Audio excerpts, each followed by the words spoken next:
The smell hits you first, a suffocating, humid blend of crushed gardenias, sour sweat masked by heavy French powder, and melting beeswax.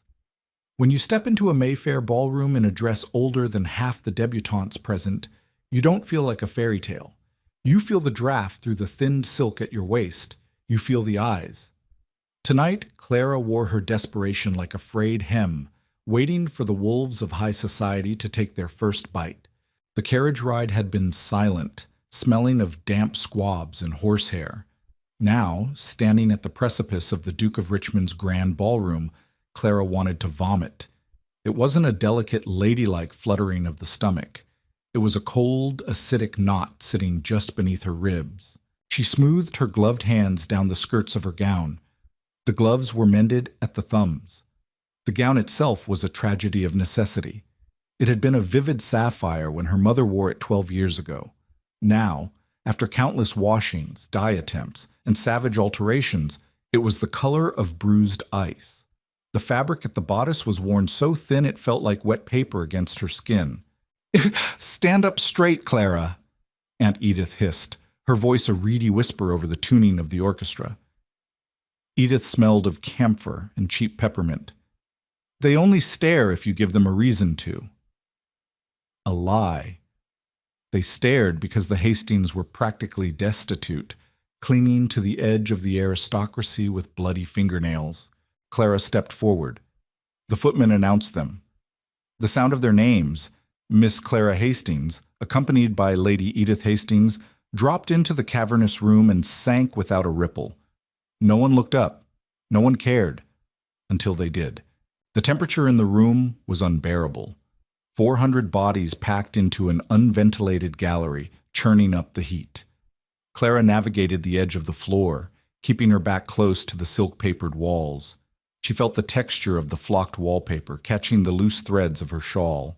A group of women in the corner, clustered like vibrant, poisonous birds, turned their heads. Clara recognized the ringleader, Lady Genevieve. Genevieve wore emerald silk that looked so new it practically crackled. The contrast was a physical blow. Clara looked down at her own skirt. The hem was carefully rolled and stitched by her own hands just hours before, but the fabric was exhausted. It sagged. It held no shape. "Just breathe," Clara told herself. 3 hours. Nod, smile, drink the warm lemonade, and leave. She didn't want a husband. She wanted an investor for her father's failing shipping ledger.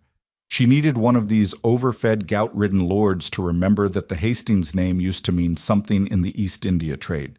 But looking at the sea of faces, she realized the impossibility of it. You do not ask for a loan while wearing a beggar's rags. You only invite contempt. A footman passed with a silver tray. Clara took a glass. The crystal was heavy, cold, grounding. She held it tightly, letting the chill seep through the thin cotton of her mended glove. "I say, is it 1812 again?" The voice was pitched perfectly. Not a shout, but carrying effortlessly over the low hum of the crowd. It belonged to Lord Henry, a man whose only discernible talent was inheriting money and spending it on waistcoats. Clara kept her eyes on the dancers. She took a sip of the drink. It tasted like sugary water and copper. "I believe it is," a woman replied. Genevieve. "Look at the cut of the sleeve. I haven't seen a puff like that since I was in the nursery. Do you suppose she found it in an attic or robbed a crypt?" A ripple of laughter. Sharp. Guttural. Real. Clara's jaw tightened. She didn't flush. Her body went the opposite direction, plunging into an icy, rigid stillness. The silk of her dress, already clinging to her damp skin, suddenly felt like a shroud. She wanted to turn and scream at them. She wanted to throw the sticky lemonade into Henry's stupid, powdered face. Instead, she stood there. She took another sip. She was a Hastings. They were broke, not broken. But the isolation was absolute. The crowd seemed to physically recede, leaving a hollow sphere around her and Aunt Edith. Edith was pretending to be deeply fascinated by a stucco cherub on the ceiling, her jaw trembling slightly. That made Clara angrier than the insults, the cowardly acceptance of it. The musicians struck up a waltz. The floor swelled with movement.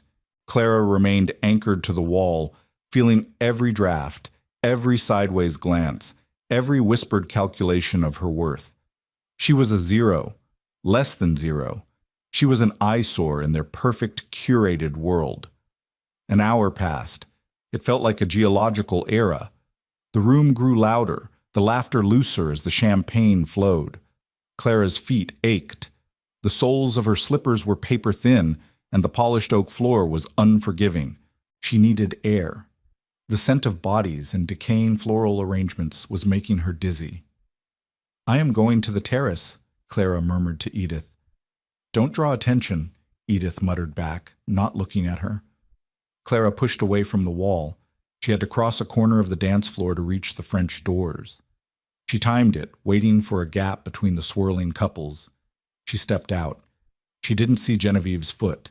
It wasn't a clumsy accident. It was a deliberate, precise strike, an ankle hooked just as Clara shifted her weight. Clara pitched forward. She didn't fall entirely to the ground. She caught herself on a marble pillar, the rough stone biting into her palms, tearing the skin through the mended glove. The lemonade glass shattered on the floor, the sound exploding like a gunshot over the violins. But the glass wasn't the worst sound. As she lurched, a dancer in a heavy velvet coat stepped backward, his heel coming down hard on the frayed hem of Clara's dress. She tried to pull away. The exhausted 12-year-old Silk gave up. "Rape!" The sound was shockingly loud. It wasn't a delicate tear. It was a violent, jagged parting of fabric. The seam at her waist gave way, tearing straight up the side of her bodice. The icy blue silk peeled back, exposing the yellowed cotton chemise beneath and the rigid, unglamorous boning of her corset. The music didn't stop, but the immediate vicinity froze. Clara hung there, clutching the pillar, the cold air hitting her exposed side. She didn't cry. The humiliation was too vast for tears. It felt like being submerged in boiling water. A dull thud vibrated in her jaw, her pulse betraying her. Her ears rang. Her vision narrowed to the shattered crystal on the floor and a puddle of sticky liquid seeping into the oak. "Oh dear," Genevieve said. Her voice dripped with saccharine horror. "The poor thing is falling apart. Literally." A man laughed, a wet, snorting sound. Clara forced herself to stand up straight. Her hands were shaking violently. She grabbed the torn flaps of the silk and pulled them together, clutching them at her side in a desperate, white-knuckled grip. She looked up. They were all looking. 50 pairs of eyes glittering with morbid fascination, disgust, and cruel amusement. They were looking at the yellowed chemise. They were looking at her shaking hands. They were looking at poverty, bare and ugly, right in the middle of their gilded cage. She couldn't breathe. Her chest seized. The corset, previously just uncomfortable, was now a vice cracking her ribs. "Walk away," her brain screamed. Just walk. But her legs felt filled with wet sand. If she let go of the fabric to gather her skirts, she would expose herself further. If she stayed, she was a sideshow. "Someone fetch a maid," a dowager muttered loudly, fanning herself aggressively. "This is indecent." Indecent. Not cruel, not unfair. Indecent. Clara's fingernails dug into her own hip, drawing blood through the cotton chemise.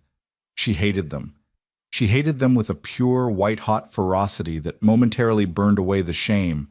But hatred didn't fix the dress. Hatred didn't get her out of the room. She took a step back, dragging the torn hem across the glass. It made a sickening, scraping noise. Another laugh. She felt like an animal in a pit, surrounded by people poking her with sticks to see if she would bleed. She looked for Aunt Edith, but the woman had vanished, melted into the crowd to avoid the blast radius of Clara's ruin. Clara was entirely, utterly alone. Arthur, Duke of Westford, hated balls. He hated the smell of them. He hated the noise. Most of all, he hated the predators. He was standing by the terrace doors, a glass of untouched whiskey warming in his hand, observing the room with the detached, weary interest of a man watching insects in a jar. He was tired. His bones ached from a recent ride from Yorkshire, and his mind was still on the coal yields of his northern estates. He had watched Clara Hastings all evening, not because she was beautiful, though she possessed a stark, angular sort of strikingness, but because she was so obviously drowning.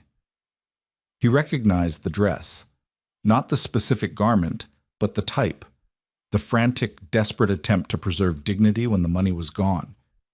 He had watched her take the insults.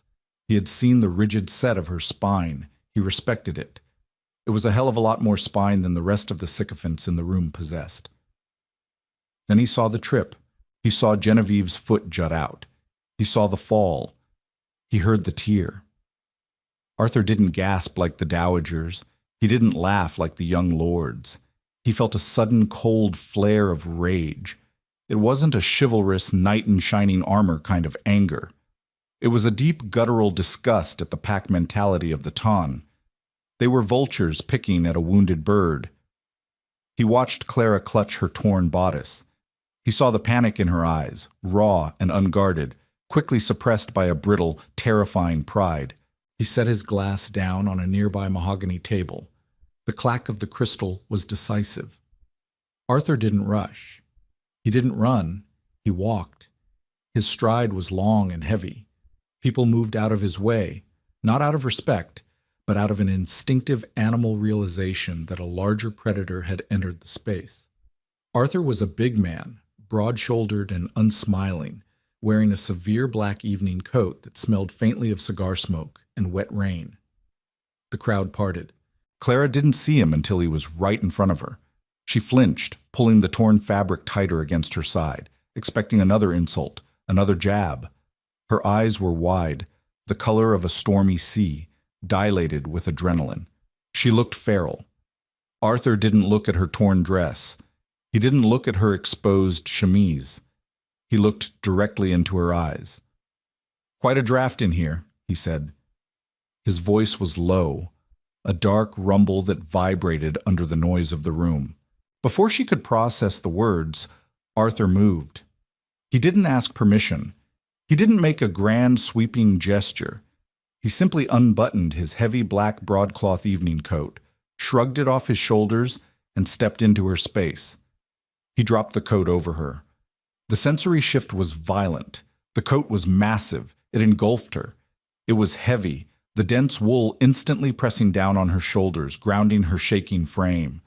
The heat of his body was still trapped in the lining. It smelled like cedar, tobacco, and something uniquely masculine, a clean, sharp scent of rain and cold air. It completely covered her shoulders, her arms, and the jagged, humiliating tear at her waist. It fell past her knees. Clara gasped, a small, involuntary sound. She looked up at him, bewildered, the fight temporarily knocked out of her. Arthur stood before her in his waistcoat and shirt sleeves, a severe breach of etiquette in a ballroom. He didn't care. He reached out and gently grasped the lapels of the coat he had just put on her, pulling them slightly closer together to ensure she was entirely covered. His knuckles brushed her collarbone. His hands were warm, calloused, not the hands of a soft lord. "Come along, Miss Hastings," Arthur said quietly. It wasn't a request. Clara stared at him. The room around them had gone deathly silent. The orchestra was still playing, but the voices had ceased. The ton was in shock. The Duke of Westford, a man who famously spoke to no one unless forced, was standing in his shirt sleeves, having just cloaked the laughingstock of the evening. "Where?" Clara whispered. Her voice was cracked, raw. "Anywhere but here," Arthur replied.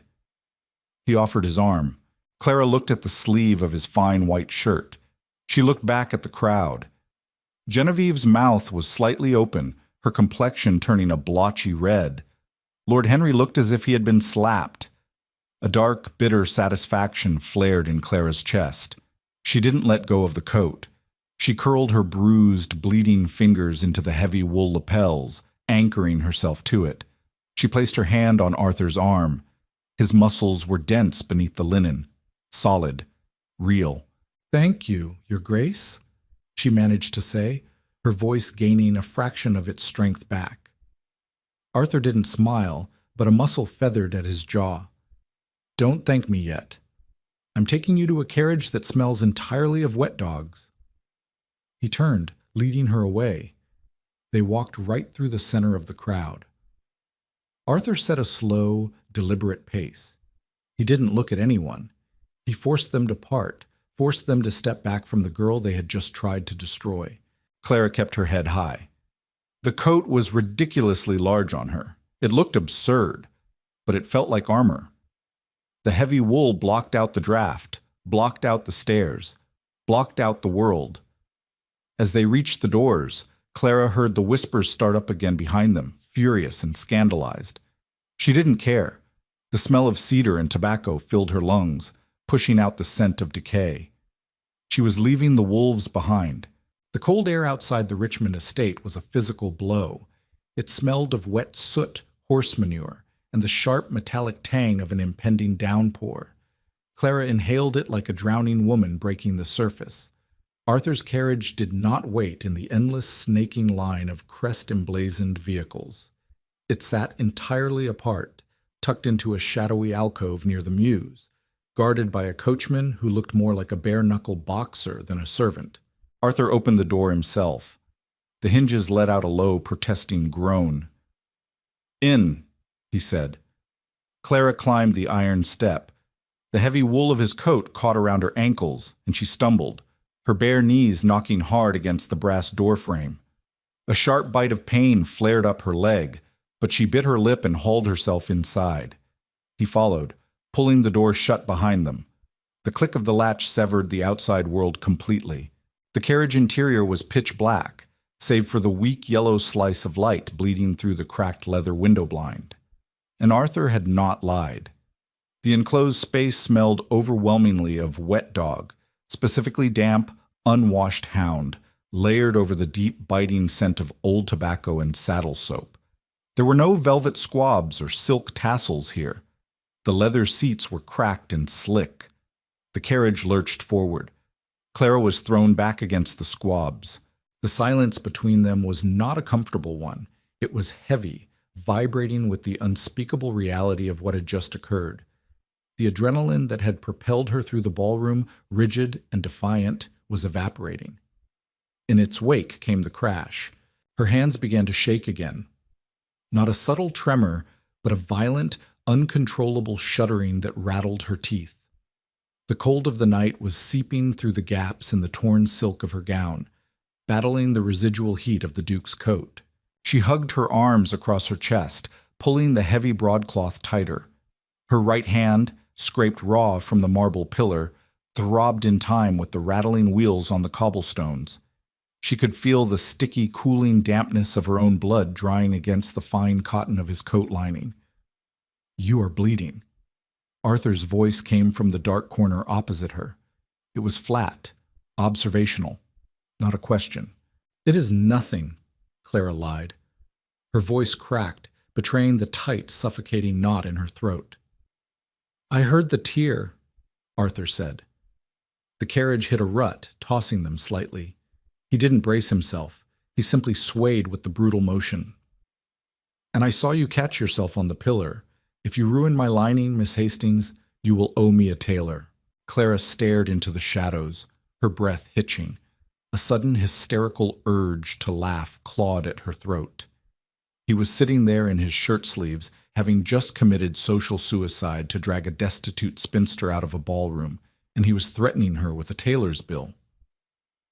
"I apologize, Your Grace," she managed, the sarcasm a brittle, defensive shield. "I shall add it to my family's extensive ledger of debts. It might take a decade to reach the top of the pile." Arthur shifted. The leather creaked under his weight. He leaned forward, catching the thin stripe of street lamp light. His face was a study in hard angles, a strong, unforgiving jaw, a prominent nose, and eyes that were impossibly dark and completely unreadable. There was no pity in them. Thank God. Pity would have broken her. "Why did you just stand there?" he asked. "When?" Before the tear, when they were mocking your gown. You took it like a beaten dog. The words were a slap. Clara's spine snapped straight, the back of her head hitting the wooden paneling of the carriage. The humiliation rushed back, hot and toxic. "I am a Hastings," she snapped, her voice trembling with sudden ferocious anger.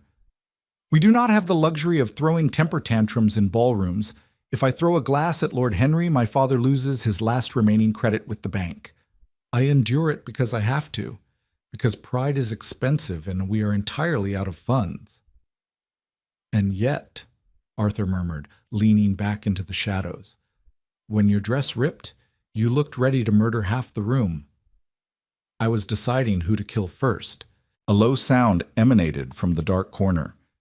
It took Clara a second to realize it was a chuckle. It was a rusty, unused sound, harsh and abrupt. "I would have started with Genevieve," Arthur said. "She has a weak neck."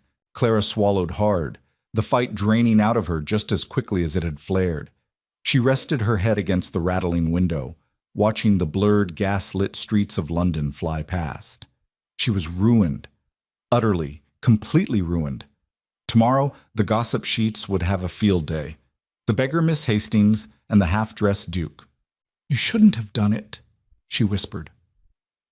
The scent of his coat, cedar, rain, smoke, was intoxicatingly safe, and it made her want to weep. "You should have let me walk out alone. Now they will tear you apart, too." "Let them try," Arthur said. The indifference in his tone was absolute. "I have enough coal in Yorkshire to buy and sell every miserable parasite in that room. Their opinions are entirely irrelevant to me." "They are not irrelevant to me," Clara said softly. "They are my father's creditors." Silence fell over the carriage again, thicker this time. The reality of their deeply unequal world sat between them on the cracked leather floor. He was a duke who could afford to play in his shirt sleeves. She was a woman who couldn't afford a needle to mend her own ruin. The carriage lurched to a halt. It wasn't the smooth, gliding stop of a well-sprung Mayfair rig, but a jarring, bone-rattling halt. Clara looked out the window. The heavy London fog had rolled in, clinging to the damp brickwork of her street. Bloomsbury. It wasn't a slum, but it was a far cry from the glittering terraces of the West End. The houses here were narrow, squeezed tightly together as if for warmth. The carriage door swung open, and the freezing, damp air rushed in. Arthur stepped out first, landing heavily on the uneven cobblestones. He turned and offered his hand. Clara hesitated. She gathered the massive folds of his coat, careful to keep the ruined flaps of her silk gown hidden beneath it. She placed her uninjured left hand in his. His grip was firm, calloused, and shockingly warm against the creeping chill of the night. She stepped down. The street was quiet, save for the distant, mournful howl of a dog and the steady dripping of condensation from the eaves. She turned to face her home, number 14. The paint on the front door, once a proud, glossy black, was blistering and peeling away in graying flakes. The brass knocker was tarnished green. A single, sickly candle flickered in the ground floor window. "Thank you, Your Grace," Clara said, her voice stiff. She wanted to disappear. She wanted him to leave before he noticed the missing roof slates or the crack in the stone steps. She reached for the lapels of the coat, ready to shrug it off. Arthur's hand shot out, his fingers wrapping around her wrist. Not hard, but immovable. "Leave it," he said. Clara looked up at him. The fog was swirling around his broad shoulders. Without his coat, the damp cold had to be seeping through his linen shirt, but he gave no indication of discomfort. He stood planted on the pavement, an immovable object. "I cannot take your coat, Your Grace," Clara said, her jaw tight. "It is highly improper, and I have no servant to return it to you tomorrow." "I don't want it back tomorrow," Arthur said, his voice dropping into a low, rumbling register. He looked at the peeling door, then down at the mended thumbs of her gloves, now stained with a faint smear of red. "The lining is ruined anyway." "I can wash it," Miss Hastings." He cut her off, stepping half a pace closer. The sheer size of him in the dim light was overwhelming. "You are freezing. Your dress is torn to the waist. If you take this coat off now, you will catch your death before you find your keys. Keep the damn coat." Clara stared at him. The contradiction of the man was infuriating. He was brutal, blunt, entirely devoid of gentlemanly softness, yet he was standing shivering in the fog so she wouldn't have to. She felt a hot prickle of tears behind her eyes. It was the ultimate humiliation, not the cruelty of the ton, but the unexpected gruff charity of a stranger. It stripped away the last layer of her pride. "Why?" she whispered, the word tearing out of her. "Why did you do it? You don't know me." Arthur looked at her for a long, silent moment. His gaze dropped to her mouth, then back up to her stormy, bloodshot eyes. "Because I despise them," he said simply. "And because for a moment, before you fell, you looked like the only real breathing human being in that entire miserable house." He didn't wait for a reply. He released her wrist, turned on his heel, and strode back to his carriage. "Drive!" he barked at the coachman. Clara stood on the cracked pavement, clutching the heavy wool around her neck. She watched the carriage rattle away, its rear lantern bleeding into the fog like a dying ember. She turned and fumbled with her keys. The lock was stiff and required a vicious jiggle to turn. When she finally pushed the heavy door open, the hallway greeted her with the smell of boiled cabbage and damp floorboards.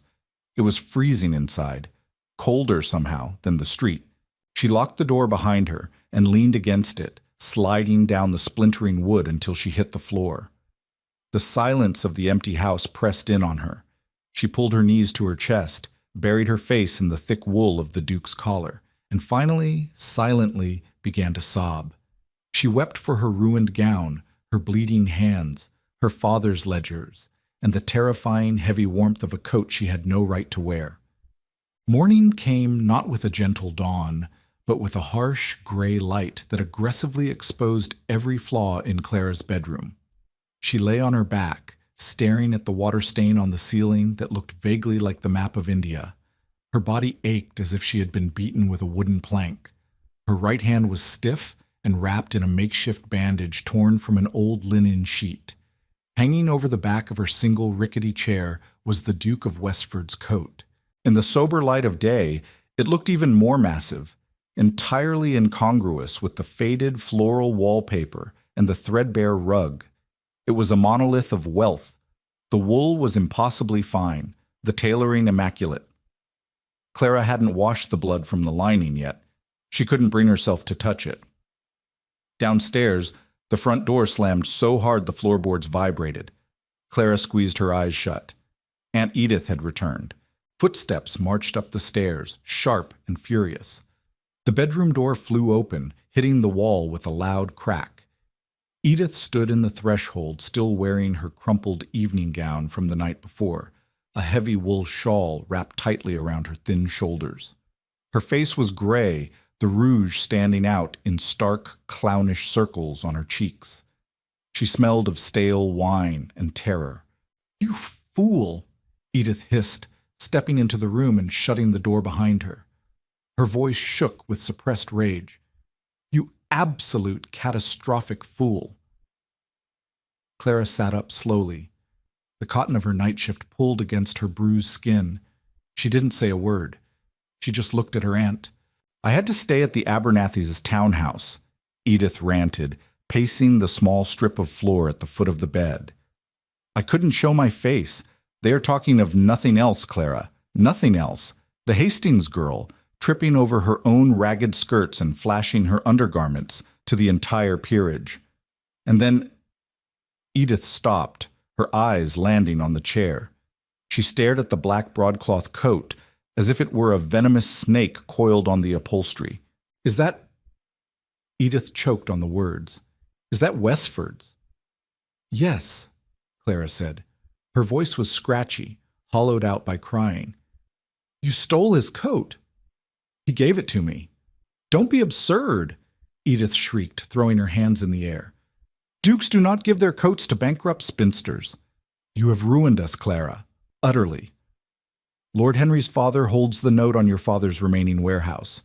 Do you think he will extend grace to the laughingstock of Mayfair? Do you? Lord Henry is a cruel, empty-headed pig, Clara said flatly. Edith lunged forward, her hand raised. Clara didn't flinch. She just stared dead-eyed at her aunt. Edith stopped, her hand trembling in the air, suddenly afraid of the cold, dead expression on her niece's face. I am going to write an apology, Edith stammered, backing away. I will write to Lady Genevieve, and I will hire a boy to return that wretched coat to Westford with a groveling note. We will beg for forgiveness.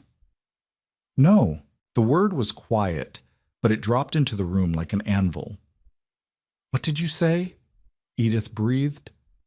Clara threw off her thin blanket and stood up. The cold air bit at her, but she barely felt it. A cold, hard knot of defiance had calcified in her chest overnight. She was done. She was done shrinking, done apologizing, done bleeding for people who only wanted to watch her bleed. I said no, Clara repeated, stepping toward her aunt. I will not apologize for being poor. I will not apologize to Genevieve for tripping me, and I will not return that coat with a groveling note. You are mad, Edith whispered. Probably, Clara agreed. She walked over to the wash basin and plunged her bare, uninjured hand into the freezing water. Now get out of my room. I have to mend a torn dress. Across the city, in a massive, hushed townhouse overlooking Hyde Park, Arthur sat behind a mahogany desk the size of a billiard table. His study smelled of ink, old paper, and beeswax.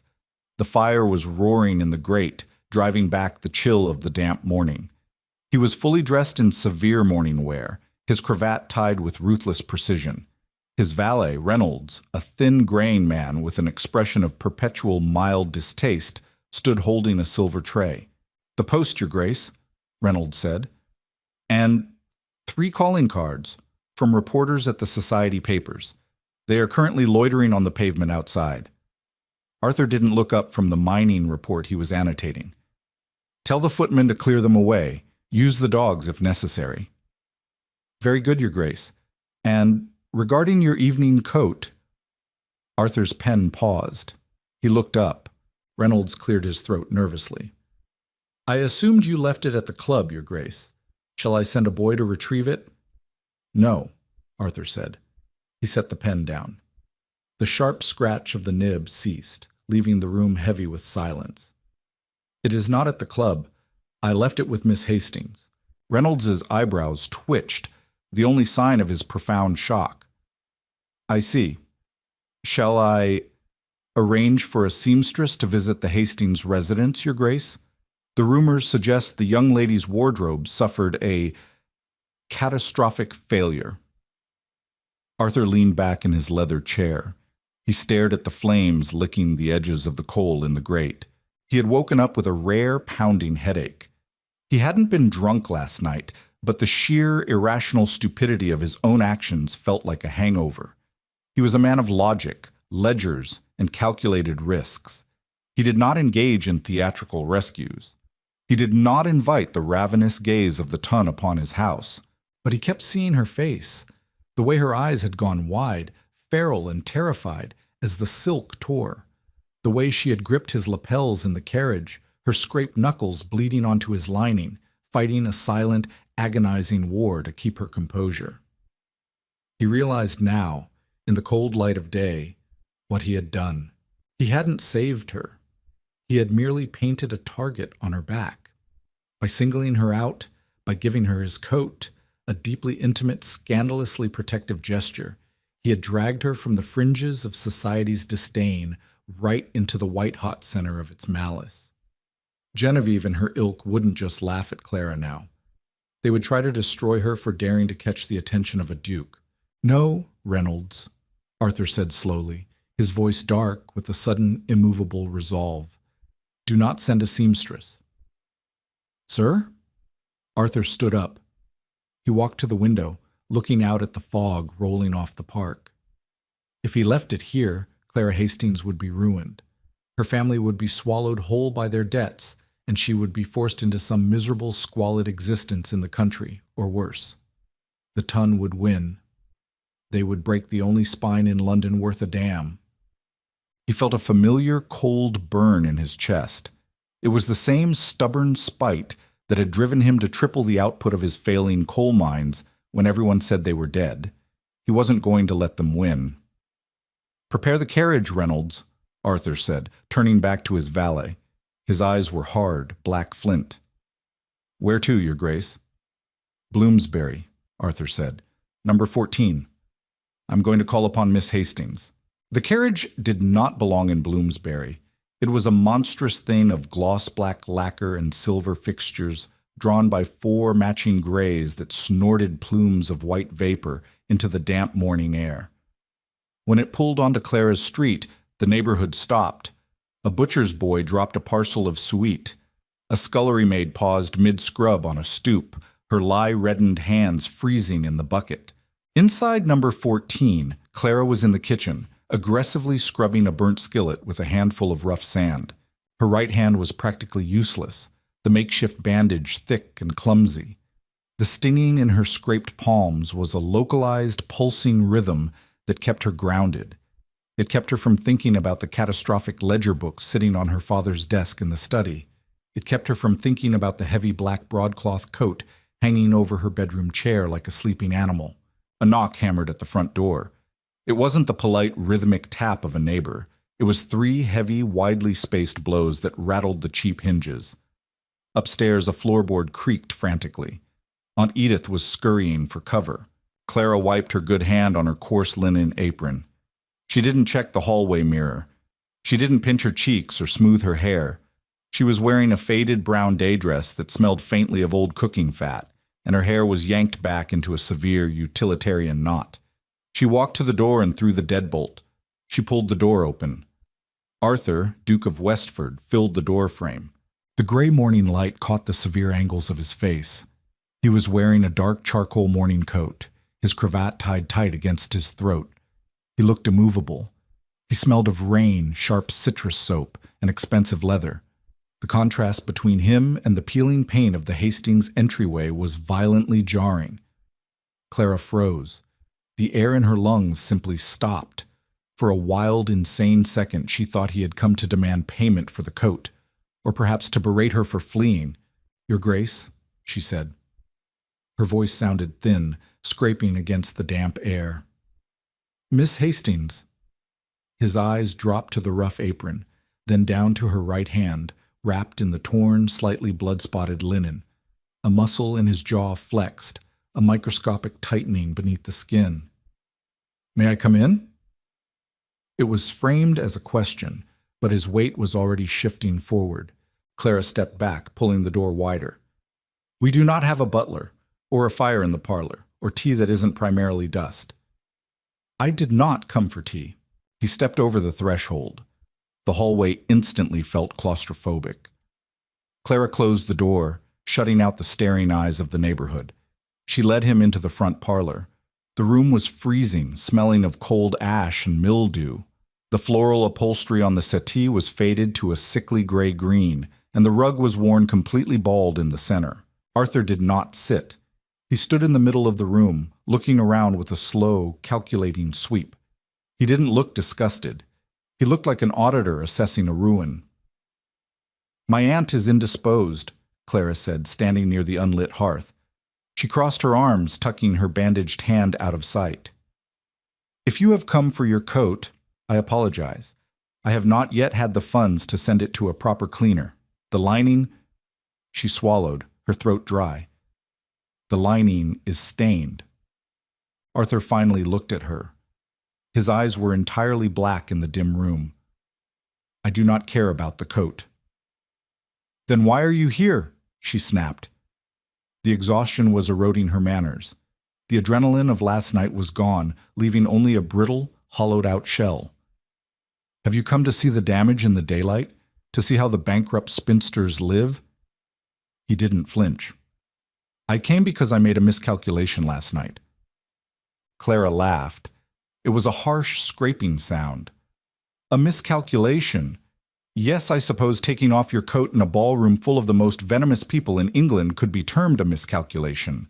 "Not that," Arthur said, his voice dropping into that dark, vibrating register. He took a step closer to her. My error was in leaving you at this door. I acted on impulse.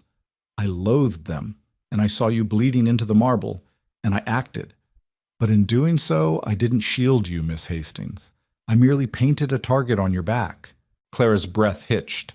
She looked away, staring at a chipped porcelain shepherdess on the mantel. She knew he was right.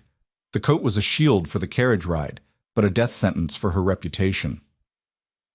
They were already going to ruin me, she said quietly. You just changed the headline. I am aware. Arthur reached into the inner breast pocket of his coat. He pulled out a folded piece of thick, cream-colored vellum. He tossed it onto the small, scratched tea table between them. It landed with a heavy thwack. Which is why I am here to correct the error.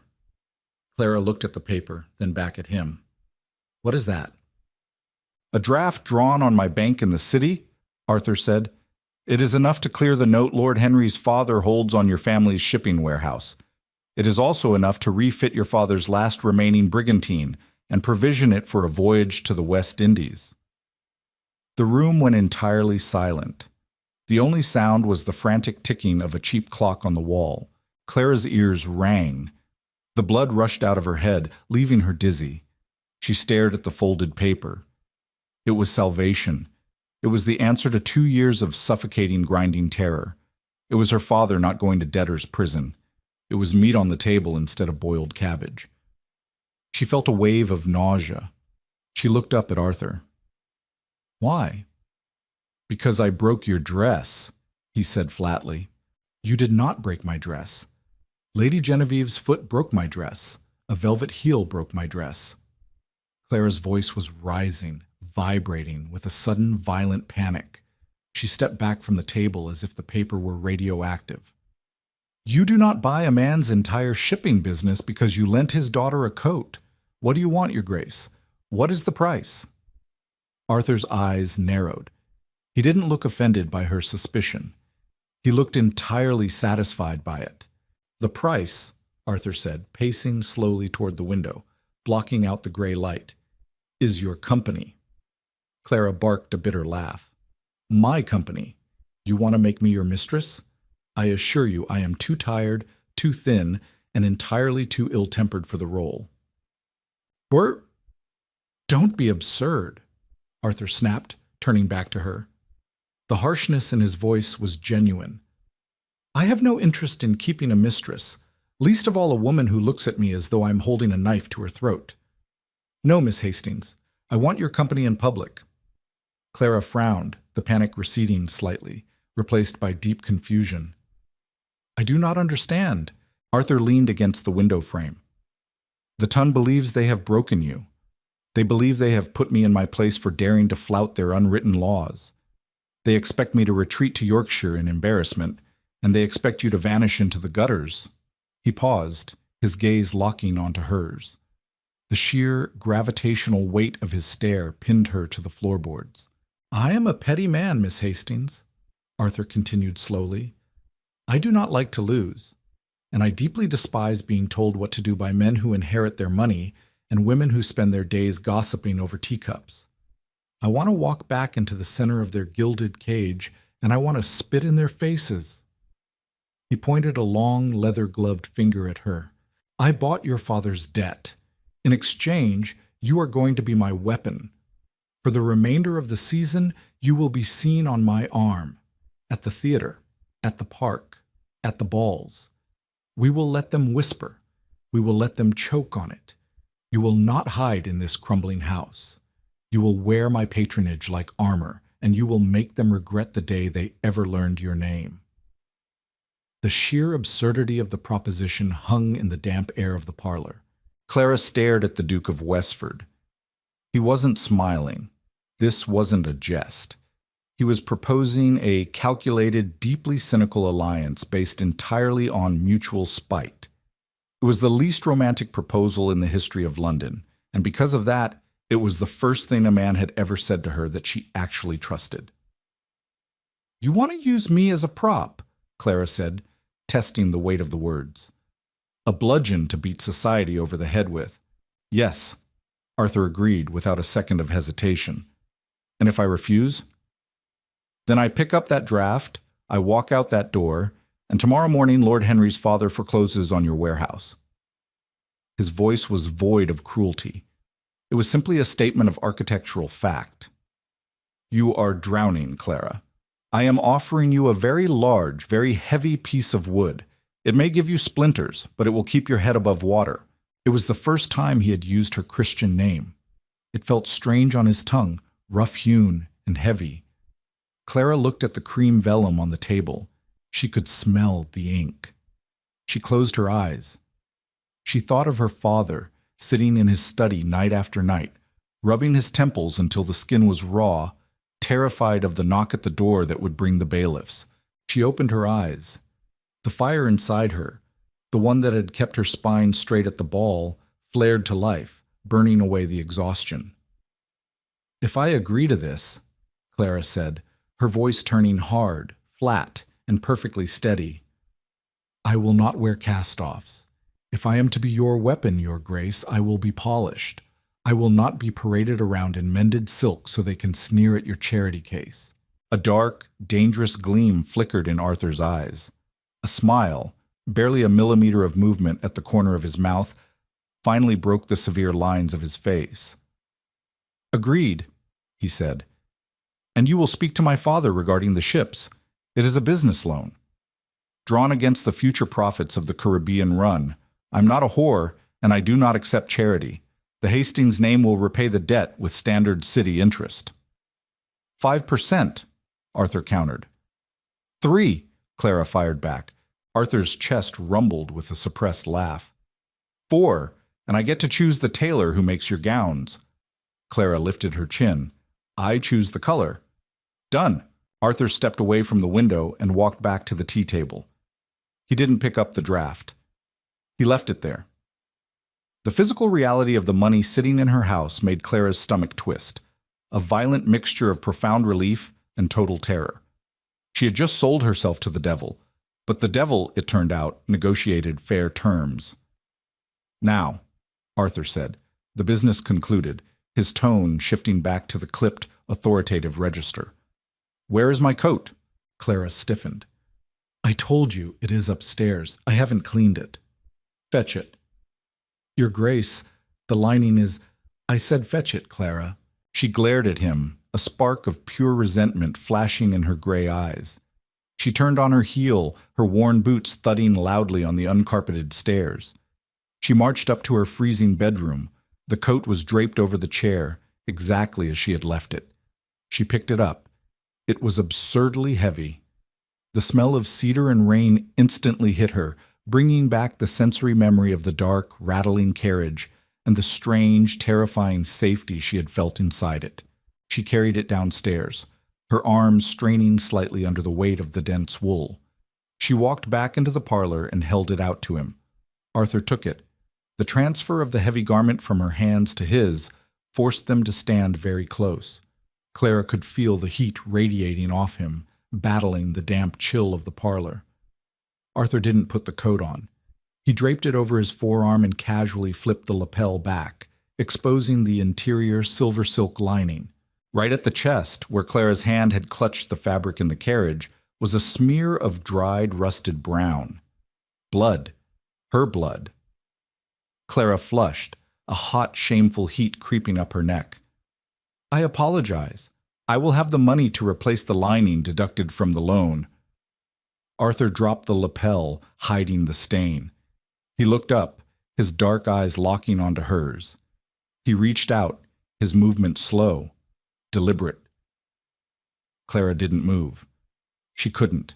His large, gloved hand hovered in the space between them, and then his thumb gently brushed against the rough, torn linen wrapping her right hand. The touch was feather-light, entirely incongruous with the massive, bruising presence of the man. Does it hurt? He asked, his voice low. Clara's breath caught in her throat. The physical contact sent a jolt of static electricity up her arm.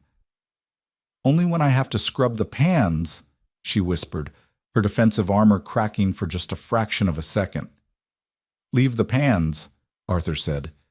"You have a war to prepare for. I will send my carriage for you on Thursday next. We are attending the opera." He didn't say goodbye. He turned, the heavy coat draped over his arm, and walked out the front door.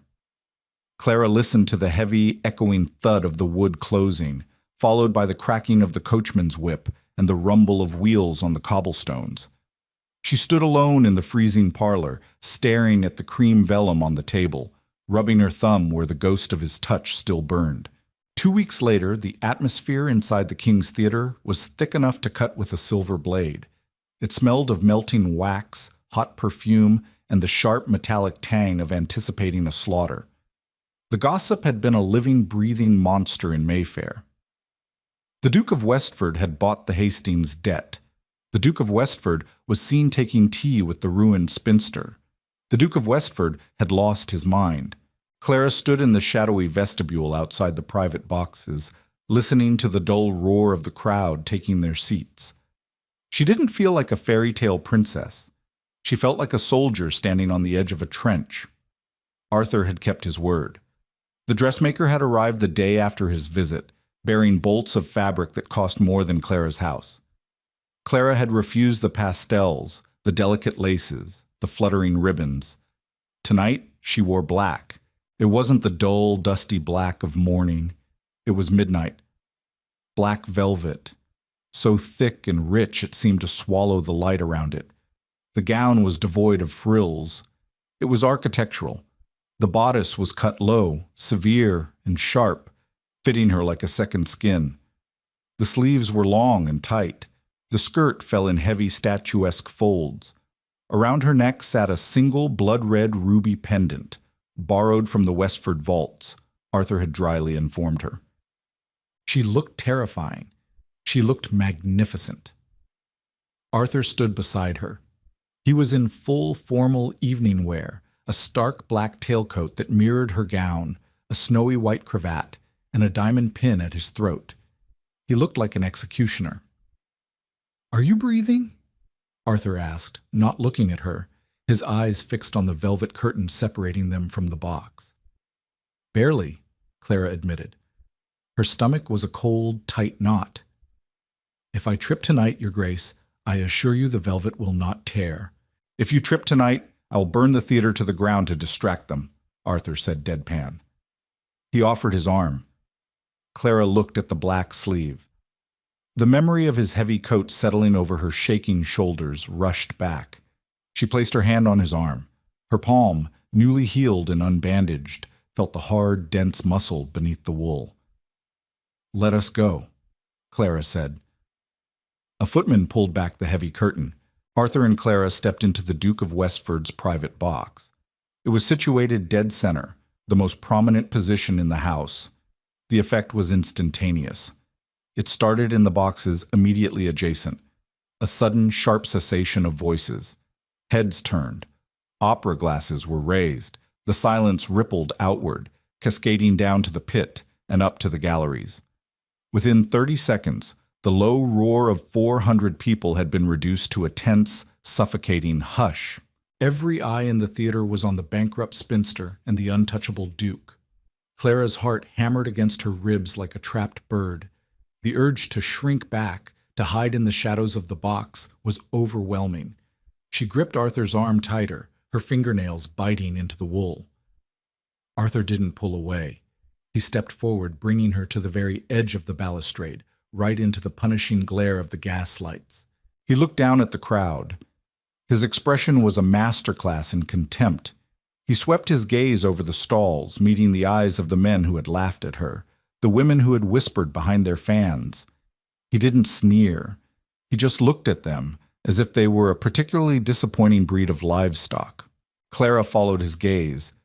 She saw Lady Genevieve in a box opposite them, wearing a pale yellow silk that suddenly looked insipid and childish against Clara's black velvet. Genevieve's mouth was slightly open, her fan frozen halfway to her face. Sitting beside her was Lord Henry. His face flushed a dull, ugly red. Clara stopped shrinking. The heat radiating from Arthur's solid frame beside her seeped into her bones. He had given her the armor, but she had to be the one to wear it. She lifted her chin. She let her gaze slide over Genevieve, holding the woman's eyes for 3 agonizing seconds, letting her face remain perfectly, coldly blank. Genevieve looked away first, snapping her fan shut with a frantic rustle. A dark, thrumming thrill of power rushed through Clara's veins. It was intoxicating. It was dangerous. "You see?"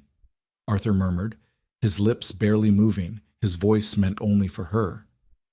"They are nothing but sheep, and sheep are terrified of wolves." The orchestra struck up the overture. The music shattered the silence, forcing the crowd to turn back to the stage, though Clara could feel the weight of hundreds of sideways glances remaining locked on their box. Arthur stepped back from the balustrade, gesturing to the velvet-cushioned chair. Clara sat. The heavy skirt settled perfectly around her.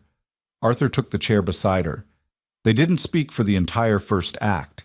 The tension in the box was a living thing, thick and electrical. Clara was acutely aware of every breath he took, the slight rustle of his broadcloth, the scent of cedar that cut through the cloying perfume of the theater. When the intermission arrived, the doors to their box opened. It was expected that visitors would come to pay their respects to the Duke. But tonight, the threshold was a battleground. To enter the box was to acknowledge Clara Hastings. To acknowledge her was to admit defeat. The first to arrive was an older marquis, a business associate of Arthur's. He stepped in, completely ignoring the scandal, and bowed to Clara. "Miss Hastings, you look formidable this evening," the old man said, his eyes twinkling with suppressed amusement. "Thank you, Lord Thomas," Clara replied, her voice steady. Then came the true test. Lord Henry, propelled forward by what could only be a desperate need to save face, hovered at the doorway. He looked sweaty. The powder on his face was caking. "Westford," Henry stammered. "A fine performance." He turned to Clara, forcing a sickly, tight-lipped smile. "Miss Hastings, I see you have recovered from your unfortunate accident at Richmond's." Arthur stood up. He didn't move fast. He unfolded his large frame slowly, dominating the small space of the box. He stepped between Clara and Lord Henry. "Accident, Henry?" Arthur said. The word was a razor blade wrapped in a velvet. "I was under the impression it was an assault by a clumsy, ill-bred woman who lacked the grace to control her own feet. But perhaps your eyesight is as poor as your tailor." Henry blanched. He opened his mouth, closed it, and took a physical step backward. I meant no offense." "Then you should learn to speak less," Arthur said softly. "Now, get out of my box. You smell of cheap gin." Henry practically tripped over his own feet, fleeing into the corridor. Arthur turned back to Clara. The cold, brutal mask vanished the moment he looked at her. He sat back down. Clara was staring at him. The protective rage he had just displayed wasn't part of the contract. The contract was to be seen. He had just actively publicly humiliated a peer to defend her honor. "You didn't have to do that," Clara whispered, the velvet of her dress rustling as she leaned toward him. "The arrangement was just for show." Arthur looked at her. The gaslight caught the sharp angle of his cheekbone. He reached out, not hesitating this time. He took her hand, the one that had been bleeding 2 weeks ago. He didn't wear gloves in the box. His skin was hot against hers. His thumb stroked the back of her knuckles. "The arrangement," Arthur said, his voice dropping an octave, vibrating right through the floorboards into her boots, "was to make them regret the day they learned your name. I am simply ensuring the lesson is thorough." Clara looked down at their joined hands, the black velvet of her sleeve against the dark broadcloth of his coat. 2 dark, heavy things pressed together in the light. She looked back up at his face. She saw the exhaustion in his eyes, the deep-seated cynicism that matched her own, and beneath it all, a fierce, terrifying loyalty that she had never expected to find in this miserable, gilded world. She wasn't a charity case anymore, and she wasn't just a weapon. She turned her hand over, lacing her fingers through his. His grip tightened, locking them together with a bruising, desperate strength. They sat in silence, ignoring the stage, ignoring the hundreds of eyes burning holes into their backs. Let the tongue whisper. Let them rot. Clara had finally found her armor, and it was entirely, wonderfully bulletproof. And that is how you burn a toxic society to the ground, not with tears, but with black velvet, a bought ledger, and a duke who knows exactly how to wield his silence like a knife. Clara and Arthur proved that the strongest alliances aren't built on fairy tale romance. They're forged in spite, survival, and a refusal to be broken. If this gritty, defiant love story kept you hooked, don't let it end here. Hit that like button, share this video with someone who loves a truly ruthless romance, and subscribe to the channel for more deeply human historical dramas. Tell me in the comments, what was your favorite moment of revenge? See you in the next story.